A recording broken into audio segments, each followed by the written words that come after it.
দর্শক, সুপ্রিম কোর্টের আপিল বিভাগের বিচারপতি হিসেবে সদ্য নিয়োগপ্রাপ্ত ৩ বিচারপতিকে শপথ বাক্য পাঠ করাচ্ছেন প্রধান বিচারপতি ওবায়দুল হাসান। সুপ্রিম কোর্টের জাজেস লাউঞ্জে চলছে এই আয়োজন, সরাসরি যাচ্ছি সেখানে।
এখন মাননীয় বিচারপতি কাশেফা হোসেনকে শপথ পাঠের উদ্দেশ্যে মাননীয় প্রধান বিচারপতি মহোদয়ের ডান পাশে আসার জন্য সবিনয় অনুরোধ করছি।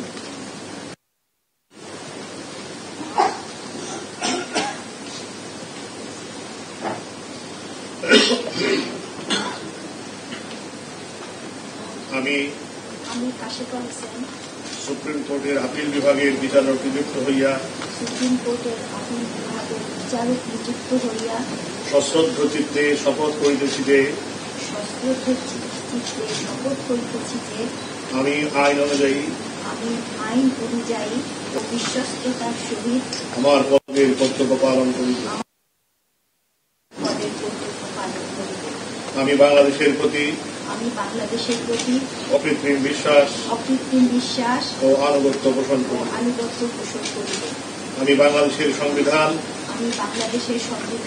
ও আইনের রক্ষণ সমর্থন ও নিরাপত্তা বিধান করি এবং আমি ভীতি বা অনুগ্রহ বশবর্তী না হইয়া অনুরাগ বা বিরাগের বশবর্তী না হইয়া সকলের প্রতি আইন অনুযায়ী যথাবিহিত আচরণ করিব।